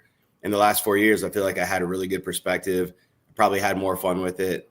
But the last couple of years, you start feeling like, at least I started feeling like, okay, I've always been fired up to do everything. I love doing the extra stuff. I love outworking everybody. And maybe there was a little bit of a point where a couple of those things I was doing out of discipline instead of doing because, like, dude, I'm fired up and I'm passionate about this. And I wasn't going to stop doing it, but maybe the motivation behind it changed. And that to me is like maybe the first sign of like, all right, maybe I should start considering something else, because I don't want to be the old coach that people are like, dude, that guy should have retired 5 years ago. You know, I don't want to see the program slip. I care about it too much. And so it was like, hey, let's just kind of keep our options open, and timing, man. It's all about timing. And this thing popped up, and it was like, okay, I think this is the right time. So go ahead, Trav. Go ahead. What's next? What are you going to do? I'm actually going to do business development for Hinkle Construction out of Ames. You know, you and I are competitors now. You and that's what I do. I didn't know that. I heard that yesterday. Todd Bailey told me that yesterday. So actually, all right, here's my thing I know for this. Okay. So as far as competitors go, I never negative recruit, man. I never negative recruit. So I'm going to probably be picking your brain. You got to teach me the ways, because I literally have no idea what I'm getting into. So. Dude, I was when I first got in, I had no idea about. I mean, do you know anything about construction? When I first started, I knew nothing, right? No. And I was very upfront with the company about that. I was like, you guys understand. My dad did do construction. He was a concrete guy, but I was a laborer for a couple summers, and that's all I know. It's like, here's something that blew me away. I went from television, where I'm covering national championship football teams, everything, and here's what I was shocked about. You're going to be shocked at how big of egos are in construction. You're like, really, man? You got a really big ego. It's great that you can do this, but you're going to be like, I worked with some of the best athletes around. Yeah. Your ego's a little inflated. And you're going to find that you may not negative recruit, but others will negative recruit against you. It is a cutthroat business. It's a fun business. Yeah. It's awesome. But maybe next time I'm in Des Moines, we'll get together and have. Sure. But I will say this: my boss realized right after he hired me that I'm pretty competitive and I'm passionate about broadcasting, right? Mm-hmm. And when the opportunity came by at KXNO, they said, "I go, hey, can I do 2 hours a day?" He's like, "Yes," because he knew that it would kind of tickle I'd itch my tickle or whatever. Yeah. So you're going to be up in Ames. How long till Kevin Dresser calls you and says, "Hey, why don't you just come by the wrestling room? Only if you did it for 2 hours a day. Hey, man. Just 2 hours a day." I'm going to need to get my tickle itched also. So, if I need to swing by and like just yell at some college kid or whatever, I'll go do that a little bit. It's been a while. Can I yell at somebody, please? Right. For sure. All right. Now, this is a very personal veer for me on this conversation. You mentioned your dad there, that he did concrete for a long time. I got to know your dad, Nick, from being around the program. Your dad has been a constant part of never hands-on, but man, always there and an observer. Yeah. How'd that conversation go with your dad? Yeah, I mean, he was one of the first people I talked to, and he owned a business for a long time, and so I think being a coach is very similar to being a business owner. It's you wear the heaviness of it, and you understand the stress of it, and so he understood that too, and so the hard part for my family is they have followed me since I was in first grade and first started wrestling. That's kind of what their weekends look like, is follow whatever. Hey, where's Nick going? What are we doing for wrestling? And it's my whole family, and so when we go to the national tournament, they're pretty much all there, my aunts, my uncles. And so it's hard, it's a tough change for them, but they got to realize, man, it's, as you guys can tell, I'm getting old, man. And we gotta look, How old are you?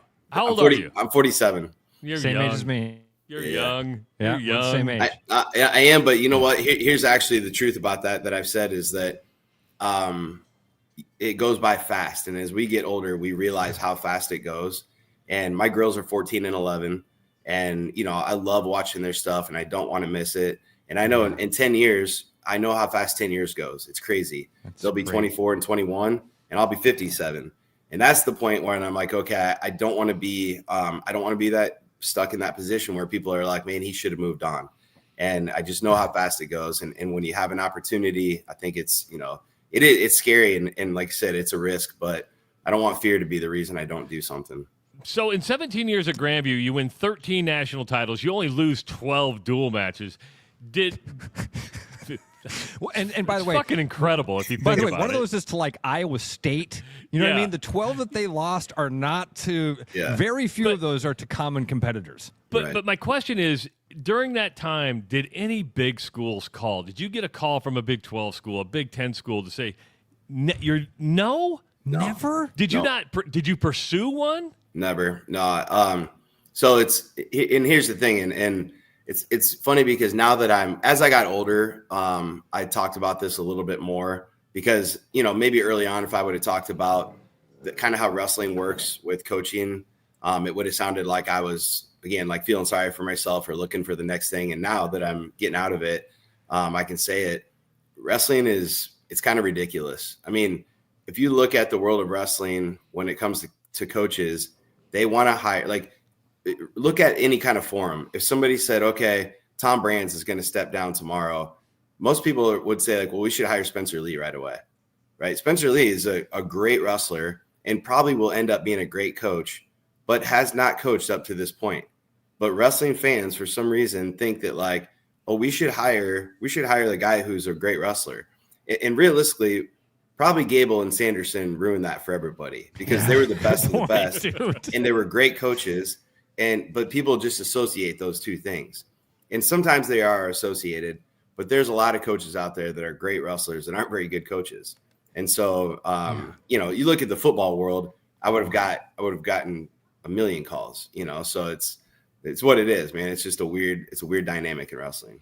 Man, I had not thought of that thing. There, you know, Schwab, Smith, there's a couple of the guys that were fantastic wrestlers that turned out to be amazing coaches, but apply that to any other sport. I mean, Joe Torre was a bench player. Yeah. You know, the guys that turned out to be great, Buck Showalter never played baseball. Right. In other sports, you look at John Madden, like the great coaches were guys that were decent at the game, but they understood the game at a different level. I had never thought about that, Nick, and I'm blown away, man. I assumed that you were batting those phone calls away or that Troy Plummer was dealing with that stuff all the time for you, man. I really did. And I'm kind of disappointed that you didn't get those opportunities because you were very, very deserving of them. Yeah, there was some little things. I mean, nothing big, you know, and occasionally I'd hear from the NWCA in a program or, you know, or some D2 stuff. But I mean, and that's the other part in wrestling. There's no, you know, in college football, if you go from NAIA to D2, it is kind of a step up. You've got more resources. In college wrestling, if you're not big time Division I, even the lower level D1s, most of those schools, the college coaches are probably making less than I was at Grandview at the end. Oh, and so it's not, I mean, it's just it's just wrestling's not lucrative, you know, we know that. And so unless you get to the top. So how old are your kids? 14 and 11. And boy, girl, but two girls. Yep. 14-year-olds. Are you going to get into the girls wrestling thing? Are you going to become a high school girls wrestling coach? Nah, my oldest, 14, she no interest. Our youngest, Paige, she did it for a little bit. It's kind of funny because she went to like 4 practices at Grandview at the Viking Wrestling Club, and then she just told everybody she was a wrestler, which was not true. But she's actually really involved in soccer and swim.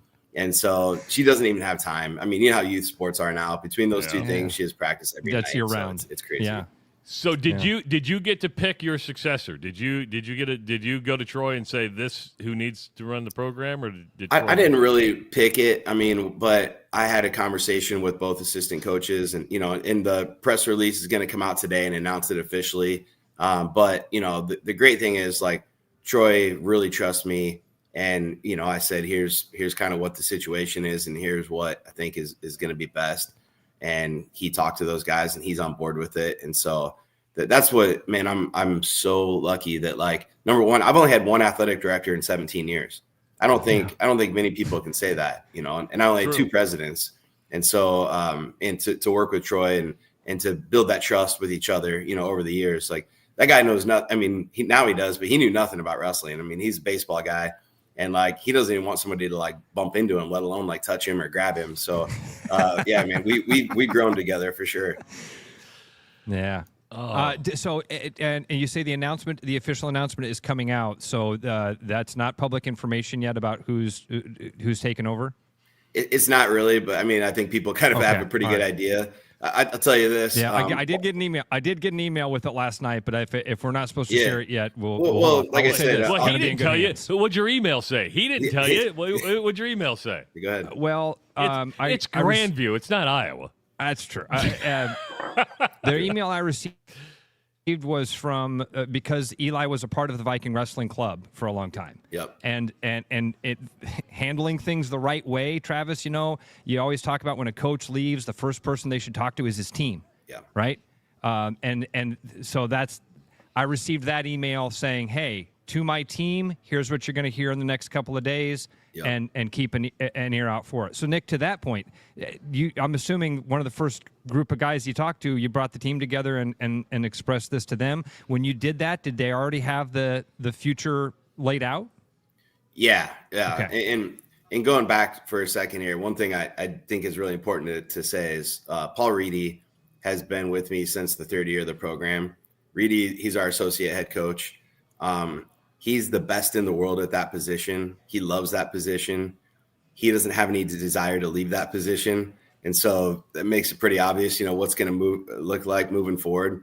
but I think people need to know that like that's what Reedy, he knows that's his sweet spot. He's the best at it. And so and if I was going to be a new young head coach, I would do anything to make sure I had that guy next to me. And so if Henderson is the next head coach, then he's going to be in a freaking damn good spot to have Reedy next to him there.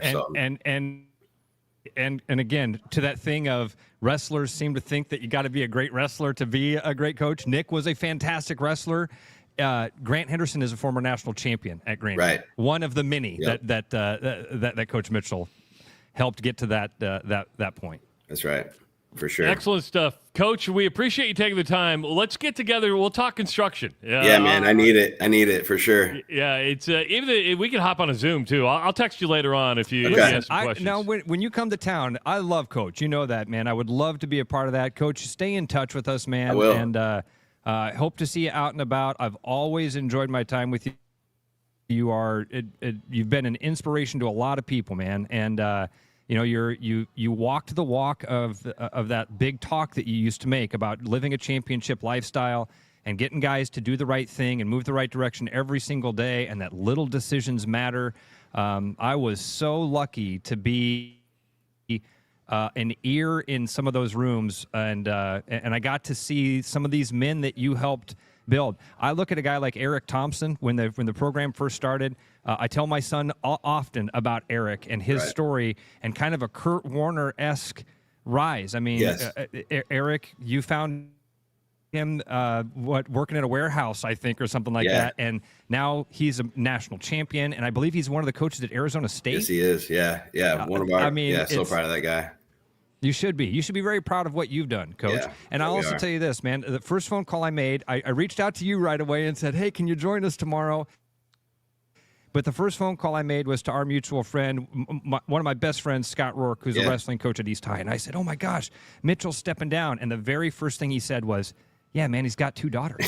That's right. And so we're all of that same age of like, man, this time thing is going way too fast. I got to figure out how to get a hold of it. So I'm proud of you, man. I really am. This had to be a really hard decision. And as much as I hate you leaving the Vikings, you're doing the right thing for your family.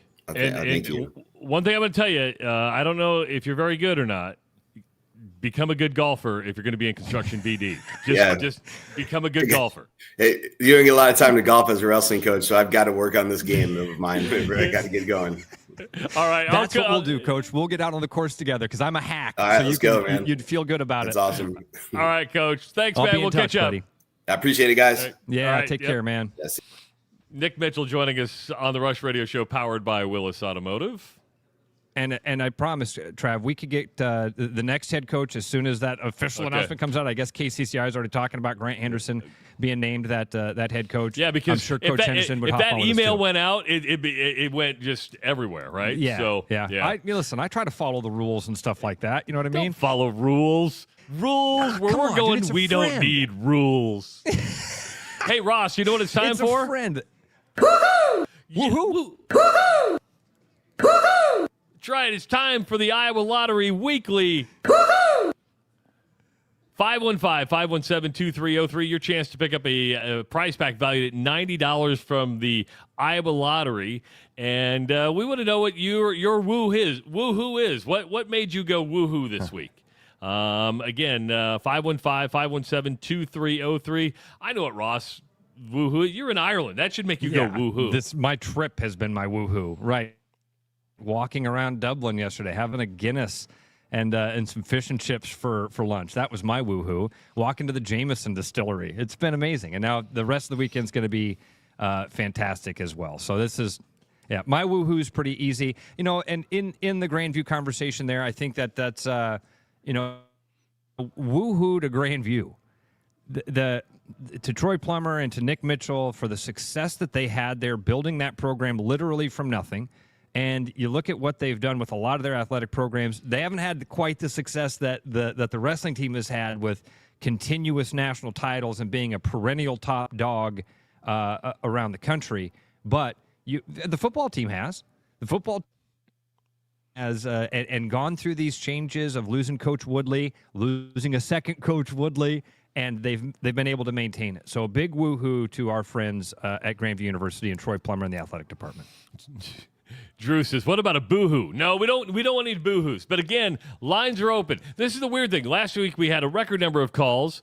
This week, phones aren't ringing off the hook, but we'll take those phone calls. Right. Yeah, 515-517-2303 for that $90 prize pack from the Iowa Lottery. My woohoo. Trav, before you give yours, I would say I'm okay with the boo-hoos.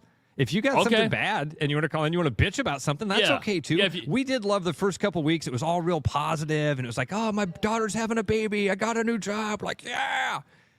Yeah, if you want to bitch, that's cool. We like bitching. Yeah, so it can be a boo-hoo, or it can be a boo-hoo. Boo-hoo. We'll take a boo-hoo. You're right. We open it up to everybody. So make it a woo-hoo or make it a boo-hoo. What was your woo-hoo? Well, my wife being away from me in Mississippi. And let me tell you why. Because she is inundating me with photos of our granddaughter, and about every I just got a video of Sutton this morning being up, and just being a little baby. What's crazy is the girl's 2 months old. How much they've changed since birth to 2 months, and Nick was talking about how fast it goes, and I can give him advice on that. I mean, 14 and 11. I mean, mine are now 29, 26, 24, and 18. It flies by, and I'm watching Sutton going, well, that's not the baby I held 3 weeks ago when she was back. I go, just changed tremendously. So that's why, Travis, and it does. This is something I wonder if Coach Mitchell, if it's the same thing with like my dad. This is a conversation my dad has with me often. Of, hey, this goes fast. It goes so much faster than you think it does. Soak it in. Enjoy your time. Enjoy yourself. It's later than you think. Have you ever heard that song? No, I haven't. It's a classic song. It's been sung by a whole bunch of people. It's been redone a bunch. It's called "Enjoy Yourself." It's later than you think, and it's exactly the conversation we were having with Coach Mitchell. It's what you're talking about right now. Like, hey, this thing's going to spin by real quick. So that's it's an important part of it. Is goes quick, so soak it up. And Betty points out, the first, and I love Betty, one of our female listeners. First week was my wife showed her woo-hoos. I think that was our winner. Yeah. You can't go wrong when somebody shows you the woo-hoos. I'm just reading. The chat can be distracting. It'd be like, okay, oh, God, that's not worth reading. Not worth reading. The chat is alive and on fire, and but it does. I do the same thing, Trav. Every night I look over there, and I'm like, oh, crap. I have a conversation. I shouldn't be reading. 515-517-2303. As we wait for phone calls to come in, LeBron James is going to miss 3 or 4 weeks of the season. Of course, he had time to do the decision. He had time to sell Hennessy VSOP, but apparently he has a sciatic situation in his glute, and it is the first time, Ross, in his 23-year career that he'll miss the opening of the NBA season. Travis, have you ever dealt with your sciatic nerve? I have not. I've never really exerted much energy and worked out or done anything of physical nature. So therefore, I'm fairly limber and don't have any aches and pains. That was the literal issue that I was dealing with, that I was afraid to tell you about before I went on the Camino, where it was. I had a disc in my back that kind of shifted a little bit in my lower back, and it was touching that sciatic nerve. Well, dude, it shoots from your lower back all the way through your hamstring, down your knee, down your calf, into your toes, and into your like pinky and your two smallest toes on your right foot. That was where my pain, even though the pinch was in my back, where the pain was located was in the toes of my right foot, the right two toes of my foot. It'd start with like a tingle, and then it would turn into a pain, and then it would turn into a throb. And it was odd because you're thinking that your foot hurts you, but you're actually dealing with something in your back. And then every now and again, the pain would kind of migrate back up, and it would get into your knee or into your hamstring. I walked with a limp for like a year, and it was kind of a various degree of limp. Sometimes it was my foot, so I was dragging my foot. Sometimes it was my hamstring, so I was short-strided. I can't even imagine having to be a professional athlete and dealing with it. So Johnny wants to know what you did to relieve the pain. Was it ibuprofen? Was it a chiropractor? What did you do? Several things, actually, Johnny. The chiropractor part of it. My mailman, ironically, saw me one day. He's like, "Are you okay?" And I said, "No, man, I got this issue. My back is hurting. It hurts in my toe." And he said, "Dude, a lot of mailmen deal with a sciatic nerve issue. You got to get to a chiropractor." He actually told me, "Go do acupuncture, and that'll fix it." So I reached out to I Googled acupuncture near me, and luckily it sent me to a chiropractor up in Beaverdale who ended up becoming, I saw the guy for weeks leading up to my Camino. So he did slight adjustments for me, but they also gave me some like BioFreeze, topical pain stuff to do with it. But then it really was doing the whatchamacallit, the ibuprofen did help too, because once I could get rid of the inflammation, that was a big part of it. So that's what I did. I saw a doctor, got to a chiropractor, and then started doing stretches that were designed specifically for it. So, yeah, several things, but that's what helped. 515-517-2303. When we come back, Tyler Kluver is going to be joining us as the Hawkeyes are getting ready to fight for the Heartland Trophy. The Heartland Trophy, as they travel to Madison, Wisconsin to take on the Badgers. It's the Rush Radio Show, powered by Willis Automotive. I'm loving these wooden nickels, Brian. Yeah, I suppose everyone is catching on. Just spend $20 to get a wooden nickel. It's 25. Collect 10 and add up the savings on your next purchase. Some of these are worth $5. That could be huge. I know, right? That's why you have to spend $20. It's 25. Collect 10. It's like money back to you. Spend 20, you get another wooden nickel. It's 25. Collect 10 and add up the savings. It's huge. Central City Liquors, home of the 10% cash coupon. And the wooden nickel program. It's huge. This is Darcy at Willis Chevrolet. When's the last time that you got new tires? From now till the end of November, we are offering buy 3 tires, get 1 for $1. Our extreme savings. Also, if you sign up for a GM credit card, you can get another $250 off the price of the 4 tires. So it's a win-win. Give us a call today and we can price you a set of 4, or visit us online to set up an appointment at willischevy.com.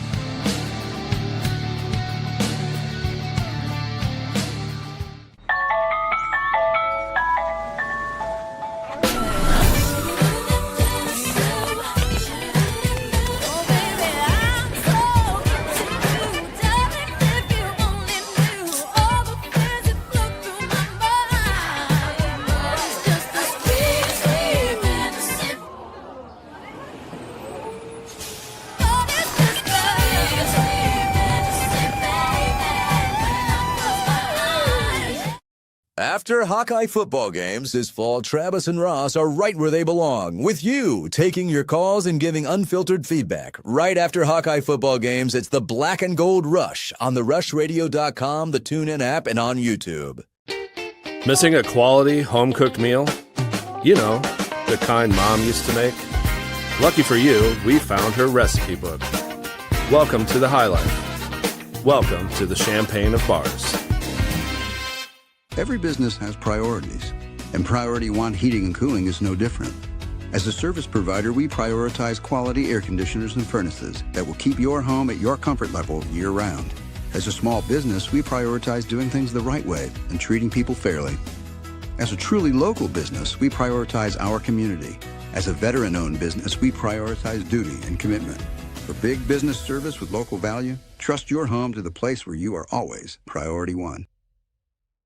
Hi, I'm Bradley Ollinger here at Willis Nissan. Now until October, we are offering buy 3 tires, get the 4th for $1. Take advantage of this deal right now before winter. Go online today at willisnissan.com to schedule your tire placement today, and we'll see you on the service drive. Rush, strong opinions, weak filters, and just enough sense to stay on the air. It's the Rush Radio Show, powered by Willis Automotive. Tomorrow night At 9 o'clock, probably right around then, right after the Iowa-Wisconsin game, it's the Black and Gold Rush, live from the Iowa Lottery Studios. Ross is not going to be doing the show tomorrow. Oh, no. We are going to be joined by the one and only Tyler Kluver for 2 hours, who joins us this morning all jacked up. He's got the cutoff T-shirt. Look at that. Look at that. Just an Adonis is what he is. Have you ever thought of like doing bodybuilding Get him out of here. Going into to put oil all over your body and pose and stuff like that? Mr. Olympia, you're talking about like the Mr. Universe thing? Man. No.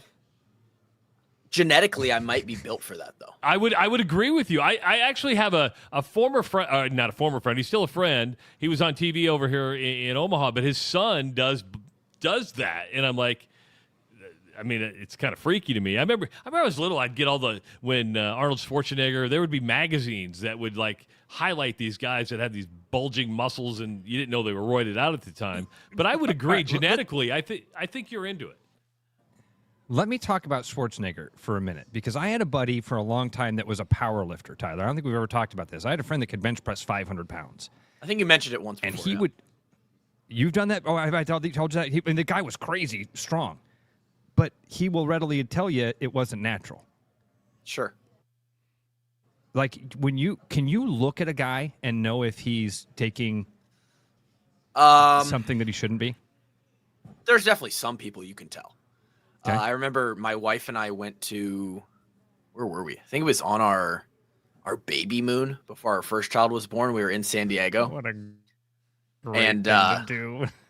We went to San Diego. We went to the zoo, and we're walking around, and we walk by this couple, and this guy looks like, back in when Jersey Shore was going on, and those guys would gym tan laundry. Like, that was all they cared about. That was like 2010 or something.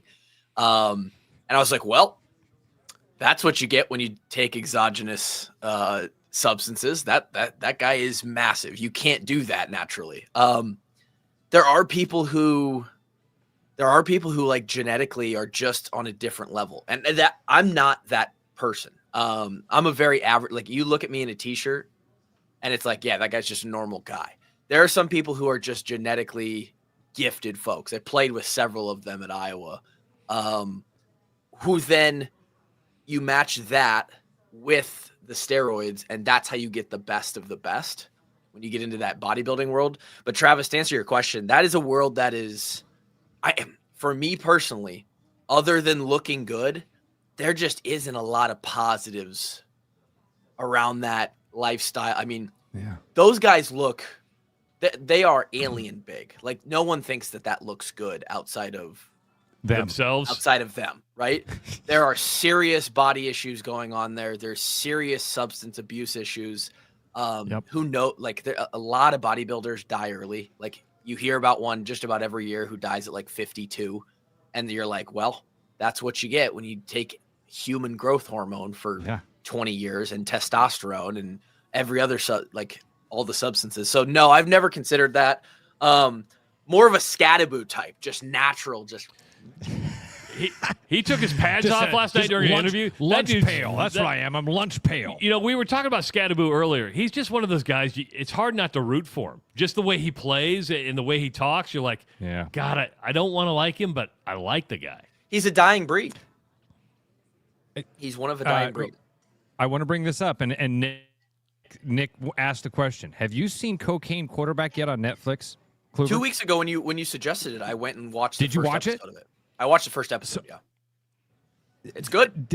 Did that in any way? And you really only need to see the first episode to get the college part of it, because after that, it's about his drug lord stuff and dealing with this dude cool from stuff.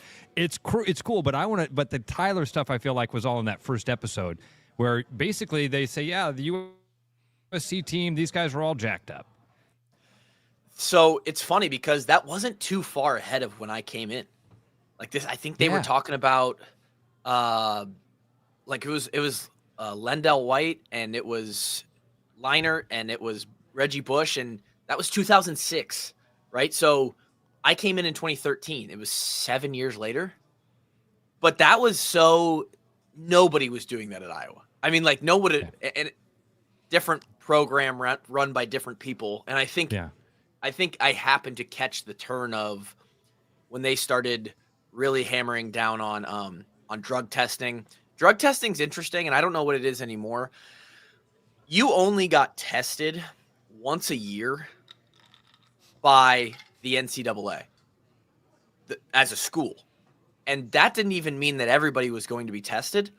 The Big Ten, I think, did similarly. Like, they would test once a year, maybe, and it was a handful of guys.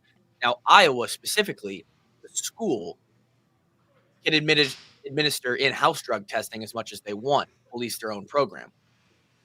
KF and the squad over there has to be on the higher end of that. They would show up. I still remember the lady's name who would be there at 5:40 in the morning at the table, the list. Chris. She was there once every 2 weeks, back-to-back days sometimes. Yeah. Random. That's the way it should. That keeps you on your toes. And the list was always random. And so by the school, by Iowa, we were tested multiple times a year. And so there was just no opportunity to get away with anything. I'm glad to hear that. Yeah. I'm glad to hear that, honestly. That because you watch something like Cocaine Quarterback and it's easy to go, oh, they were all doing it. Yeah. Oh, that makes sense now. I'm glad to hear that. Cool. There was a time, I remember, this is like naive Tyler Kluver, kid from Marshalltown. I remember we were downtown and we walked by, you walk through a crowd and you smell the weed and you're like, oh my God, that is strong. Happened this morning. And there's guys, over there in Ireland is probably, it's just everybody. The hat looks great. I'm in a hotel lobby. Yeah. Thank you. I walked by like someone and like walked through a smoke cloud and I was like, am I going to fail a drug test tomorrow? Like, am I screwed? So I was like so scared. I was always so worried about that stuff, pre-workouts, all the different things. I was like, man, I cannot mess up this one opportunity that I've gotten in my life. Love it. Kluver, they need to see you in the office. Oh, Kluver, someday I'll tell you about the first time I had to pass a drug test to get a job, and because it's kind of a similar story but different. Yeah, I'm sure. Yeah. Yeah. No, never. Well, don't say never. Cocaine Ross Peterson, the new documentary on Hulu next summer. Cocaine Ross. Yeah. I do remember one time when I worked for Wells Fargo, and they brought one of those blood donor vans to the place, and like they'd take 10 of us into the blood donor van at one time, and the lady goes through a whole list of questions. Yeah. And it's like, do you have any STDs? Have you ever done cocaine? Have you ever done drugs intravenously? Have you ever? And she goes to like 30 things, and you're like, Jesus. It's like, God, I can't get away with all this. So I'm like, everybody says no to every question. And she gets done, and I said, hey, I have a question. She's like, what's that? I said, what if I lied about one of those answers? And she goes, you can't give blood. I said, okay, back to work I go. All righty. The one that's always interesting to me at the college level is like, and it's a big thing now because the clinics will give it to anybody, is the testosterone. Like, TRT and testosterone replacement, which theoretically should be like for guys maybe your age when you start. You mean his age? You mean his age, not my. Not How old are you, Ross? 47. Okay, your age. So, prick. Unless you're good, it doesn't necessarily mean you won't be. But that's the age that a lot of guys. Honestly, before that, you'd be at like 35 in today's society. Most people aren't doing the things that should keep their levels at the right spot. But like, you can go in anywhere and be like, "Well, I'm feeling a little tired," and they'll be like, "Great, we'll throw you on the TRT." Testosterone is naturally produced. It's a natural level in our body. So if guys wanted to take that, that would be the thing to get away with because they don't know what your natural level is. So if a guy, and there's a lot of guys that are, if you're 21 and you just have an insanely high testosterone level, they could just be like, well, he's a kid. He's in great shape. He's a D1 athlete. Yeah, he's got high testosterone. And you can get away with that. And by just doing testosterone, whoo, you can do a lot. You know what my doctor told me when I asked him about testosterone supplement treatments? Honestly, I'm not making this up, and everybody's going to think I'm making this up. He goes, watch porn.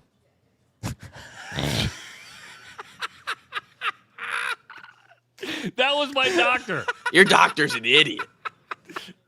I kind of like Might it. or the greatest doctor ever. No. Yeah. No. let me give you my unqualified opinion on that. That isn't going to work. Oh, it works. It's not for what the same. No. I'm sure it works. Oh, but no. Oh my God! That your doctor suggests. Watch porn. Well, because it's like, are you having an energy problem? We get No, it. Hey, it takes no more. Yeah, it takes no more explanation. So Wisconsin coming up to. In fact, I do want to get to Wisconsin because Patrick is here, and I want you guys to get a few minutes of chatting with Patrick to get the true Irish experience here. So let's get into to Wisconsin here and this Badger game. How important is it to have Gronowski under center tomorrow? So it's an interesting concept because the way that Mark plays football, a little bit like Scadaboo, honestly, is good. He's a downhill guy.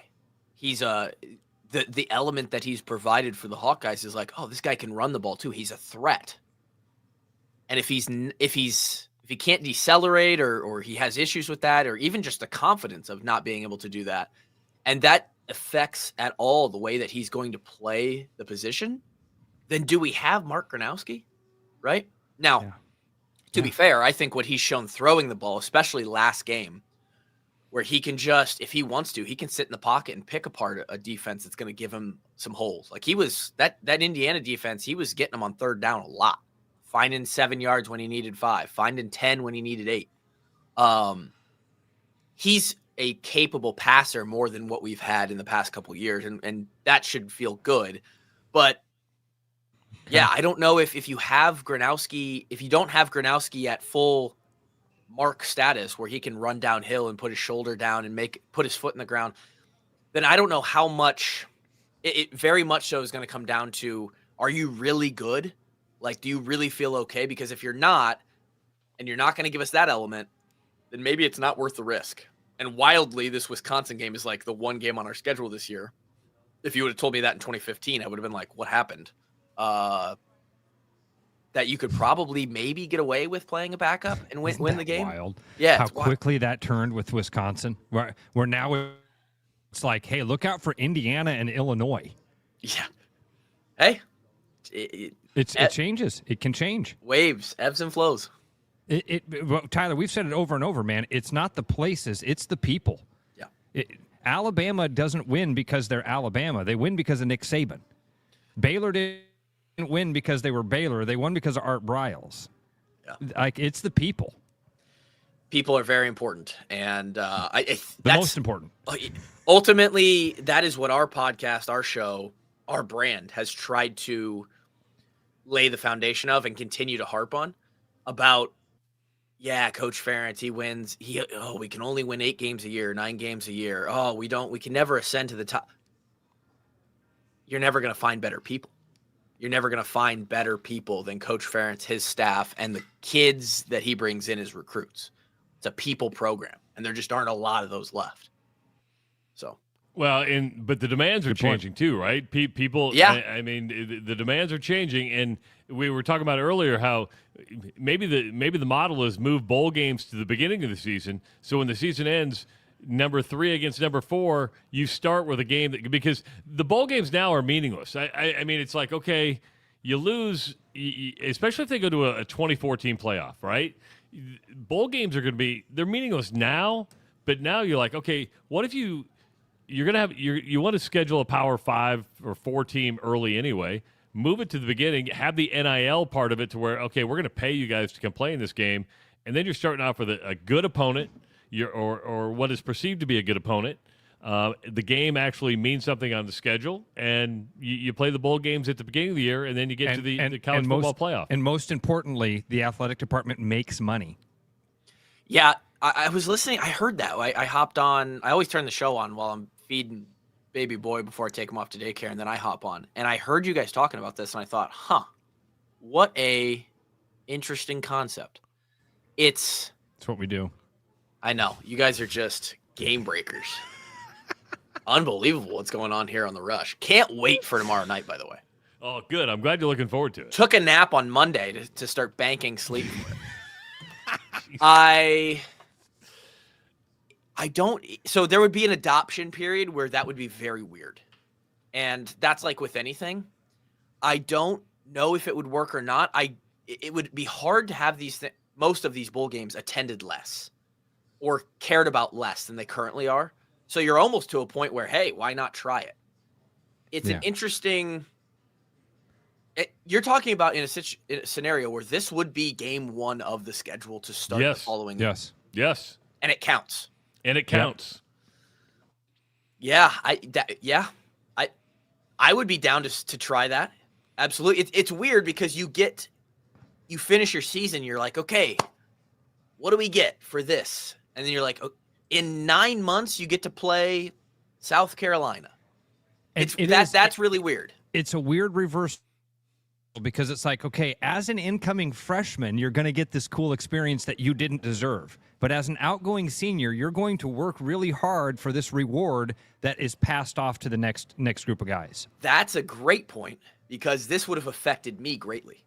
I came into a 4-8 football team, the last truly bad football team that Iowa has had, 2012. My freshman year was 2013. 2013, we turned it around. I had no part in it, but we went 8-5, lost to LSU, OBJ in the Outback Bowl, right? The next year, 2014, we went to the Hawk Slayer Bowl and got smoked by Tennessee. Yeah. The next year, we had a great year, undefeated, but got smoked by Stanford, 0-3. 2016, we come back. CJ Beathard injured, couldn't quite put everything together. Cool game against Ohio State or against Michigan. We're still 8-4. We lose to Florida in the Outback Bowl, 0-4. Now, if this is the scenario and we're playing for a bowl game the following year, my senior year, finally we put it together. We're 7-5. We had a couple close ones. Talent wasn't great. Young quarterback, all this stuff. But we go and we win the New Era Pinstripe Bowl. And that feeling of getting over the hump for our senior class was unbelievable. Like that was so important to us. It felt like such a great cap to our career. And if we would have went 7-5 and they were like, cool, the 2018 team is going to start with Boston College in the Pinstripe Bowl to start the year. Seniors, it was great having you. That would have been a pretty big downer for us, for sure. But I don't know. They got to fix it somehow. Incentivizing those games has to happen because you're right. With the playoff expanding, the relevance of anything other than the playoff is diminishing to such a point where it's like, do you just call it a season? If you make the playoff? A lot of players are. Yeah, I mean, look at it. I mean, Iowa State's in a must-win situation tomorrow. I think Iowa's not going to make the playoff. I don't think they are. But if you lose tomorrow, you're definitely out, right? And then so now you're like, okay, what are you playing for? Another bowl game? Yeah. And you're like, okay, that's where we're at. And that happens in the NFL. When you're an NFL team, when you know you're out, you're like, oh, we're out. Yeah. Tank season. Well, kind of. How important is the Heartland Trophy? You've been in the locker room for this one. How important is the rivalry with Wisconsin compared to Nebraska or Iowa State, or is it really just one game at a time? Well, the approach is always one game at a time, but in hindsight, like in over the offseason, having the bowl in the building, man, no better feeling for me. Similar to, the pig too. Having the pig, having the trophy significance, I always thought the bowl and the pig. We got to find an animal for the Iowa State game. An animal trophy seems to really bring it all together. It should be a cow. Pig. Oh, no. Yeah, we it really already should. have a pig. It should be a pig.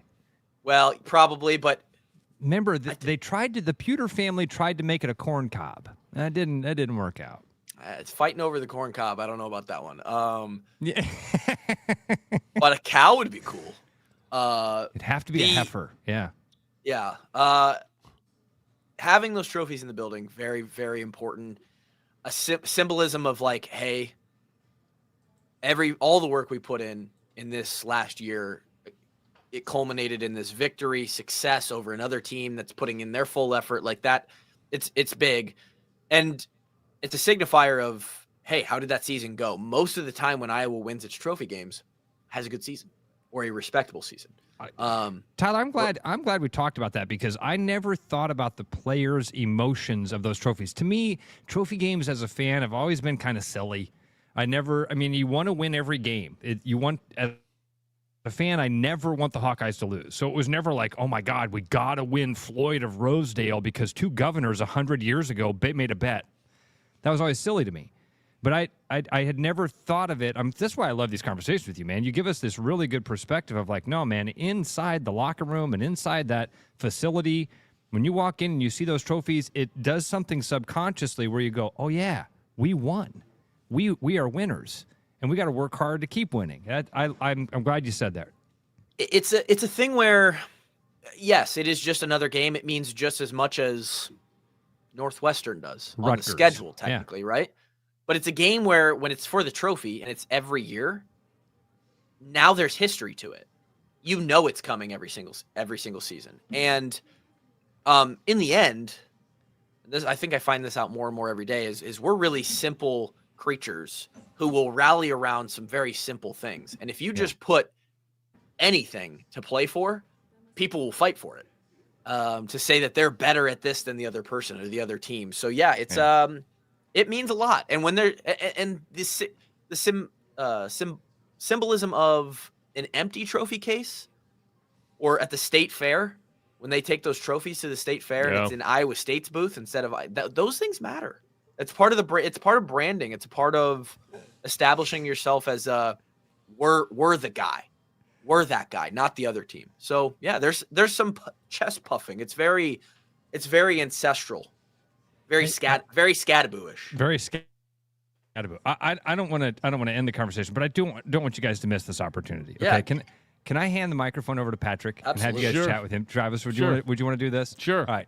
An authentic Irish experience here on the Rush Radio. Now, it's amazing. I met Patrick when I was doing my Camino. I only did the Camino because of Travis. He's the one that invited me to do it, and then he had to bail because of some family obligations. And I met this gentleman on the Camino, and now I'm here in Dublin because of that relationship with him. Patrick, I want you to come here and chat with my friends here, okay? It's Travis on the left. It's Tyler on the right. I just want to hear the accent. Do they use Irish butter, Kerrygold Irish butter? Ooh, let's ask him that. We can ask you that. Is there any other kind of butter? Oh, the only type of butter is Kerrygold. God, that accent is unbelievable. Can we get this guy every Friday? Yes. Listen. So what is Kerrygold? Is that what's the what? Yeah. Kerrygold is a brand which was developed in Ireland in the late 70s from Kerry Co-op, which was the cooperative society in the south of Ireland. It is now a multi-billion industry. You probably know them in the States as Glambia. In fact, I have my nephew is an accountant, and he's in California with Glambia, and he's looking after a territory there. So really, really a massive success story. Yeah. And it was farmers' cooperatives, and now I'm not sure how many billion they're turning over on an annual basis. I'm giving them a lot because I'm using it every day. Yeah, I've got stacks of Kerrygold that up in the. Does Costco sell it? I think it's where my wife gets it. Yes. Yeah, Costco sells the Kerrygold. Yeah. But your great emperor has put $2 a pound on it in the last couple of weeks. Yeah, but it's worth it. You called him an emperor. You called him an emperor. Yeah. That's amazing. But you know what? I'm trying to be but Americans will pay for polite. something that's good, Patrick. I'll be more than happy to pay $2 extra for the butter. You guys always were. I've got family in New Jersey. My dad's 2 uncles are in New Jersey, and they've been paying $7-8 a pound, for years. Maybe $2 more than anybody else. But you see, it's natural. Yeah. I'm a dairy farmer's son. My dad has a farm, and we supply the likes of Glambia, and the difference dairy-wise in Ireland and most of the rest of the world is all our animals are grass-fed. There you go. Okay, they're grass-fed, and that's what makes it so nutritious. All the animals spend probably 10 months of the year outside on the fields because we have a very temperate climate. So if you go to the UK or you go to France or Spain, all the animals are are in a shed and they're fed and they don't get to see the outside. Yeah. That's true. So that's true. Patrick, we're running short on time. Take care of Ross today, and show him a good time. Take him to Dingle if you get time. Take him to Dingle. I like Dingle. Has he told you where we're heading today? Yeah, he says you're going to Galway, right? And then you're taking him to a fancy restaurant. We're going to Sligo. We're going to a really nice restaurant. I'm actually tipping it to have a Michelin star in a year's time. It's that good. Oh, wow. It's yeah. And then tomorrow, we're going dolphin and whale on the Atlantic coast, just off the coast of County Sligo. Wow. So hopefully he'll be back. If he doesn't fall off the boat, he'll be back to you, okay? All right. Thanks, Patrick. Okay, listen, I better put you back on to him. Excellent. Take care, guys. Thank you. He said tipping it. Like, that's his... I'm predicting. I'm tipping it. Oh, my God. I got to travel more. I've only been out of the country to Mexico. Just a Marshalltown kid, Iowa kid. Don't get out much. But I got to get over to Europe at some point. Ross, he said he's taking you to a Michelin star restaurant. I hope Patrick's paying. Dude, I'm probably going to buy the meal, honestly, because the guy's saving me $1,000. Yeah. I'm not kidding you. Also, what the listeners don't know is the Rush is just raking in cash. This operation here, Travis and Ross don't tell you guys, everybody listening, they are rolling in dough from this show. Yeah. Just absolutely. Yeah. Millions of dollars. Yeah. Similar enterprise to Kerrygold. Kluver, my accountant won't let me write this trip off, even though I'm working on it. Oh, I think get a new accountant. Get a new accountant. 100%. You should see what the walk-ons write off. Yeah, we'll try. We'll give it a whirl. We'll give it a whirl. The government has enough issues. They're not coming for you, Ross. That's your. Yeah, they aren't even in business right now. Where you're sitting today is your office. Therefore, your night at the hotel is a write-off. I'm just saying. And if your accountant says no, so yes, it was. Yes, Can't wait for tomorrow, Travis. All right. Ross, we want you to have fun today. Have fun. It's Tyler Kluver and myself tomorrow on the Black and Gold Rush live from the Iowa Lottery Studios. Right after Tyler, the thank you so much, man. Thanks for everything. Thanks for the Fridays with us. Thanks for stepping in. Greatly appreciated, buddy. Thank you. I think you and I are doing it the following week. Oh, awesome! Yes, that'll be super fun. Yeah, you'll see how much more fun it is doing it with me than Travis. It'll be A/B testing. I'll have to see which one's better. All right, see you, buddy. See ya. Appreciate it. As we head into the weekend, a reminder: the Iowa Wild kick off the season tonight. They're going to be at the Casey Center against Chicago, a 6 o'clock drop of the puck. Again, Iowa Wild tonight, Casey Center, 6 o'clock drop. Ross, have fun and send me pictures, buddy. I will, bud. Talk to you soon. It's the Rush Radio Show powered by Willis Automotive. It's Body Armor. Real hydration with electrolytes. No artificial dyes and coconut water. Choose better. Body Armor. With over 260 beers on tap, El Bait Shop isn't just another craft beer bar. It's the best. Beer lovers know El Bait Shop, 200 Southwest 2nd, Des Moines. There's a new spin on casual dining near Drake University. Lucky Horse Beer and Burgers. Craveable faves, flatbreads, delicious burgers, frozen cocktails, and a crazy cool vibe. Get to Lucky Horse Beer and Burgers today. Are you thinking about buying a home this year? Start by getting pre-approved with Gary Presnall at Northwest Bank in Des Moines to see how much you can qualify for and what loan programs meet your needs. Gary can get you pre-approved in 30 minutes or less with a pre-approval letter to you. Gary offers first-time home buyers programs, VA loans along with FHA, IFA, and conventional loans. Call Gary at 515-975-6767 or find his profile at nw.bank. Member FDIC, Equal Housing Lender. After Hawkeye football games this fall, Travis and Ross are right where they belong, with you taking your calls and giving unfiltered feedback. Right after Hawkeye football games, it's the Black and Gold Rush on the rushradio.com, the TuneIn app, and on YouTube. Trick or treat, candy to eat, get your car some brand new feet. Until the end of October, you can buy 3 tires and get 1 for $1. And we're also still doing our $25 off battery install. Scary good deals. All those treats, and you don't even need to show up with a joke. Give us a call or head online to willisinfinity.com.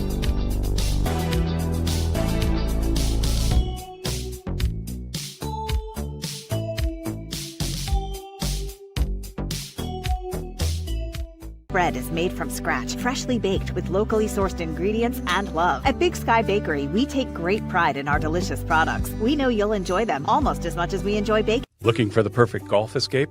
Experience links-style golf right here in Ames at Coldwater Golf Links. With rolling fairways, large greens, and unique routing, it's golf the way it's meant to be played. Whether you're a seasoned pro or just starting out, you'll love our course's welcoming atmosphere and friendly staff. Grab your clubs, book a tee time, and make every round unforgettable. Coldwater Golf Links, where great golf leads to great memories. Visit coldwatergolf.com to book your round today. Back to The Rush. Strong opinions, weak filters, and just enough sense to stay on the air. It's The Rush Radio Show, powered by Willis Automotive.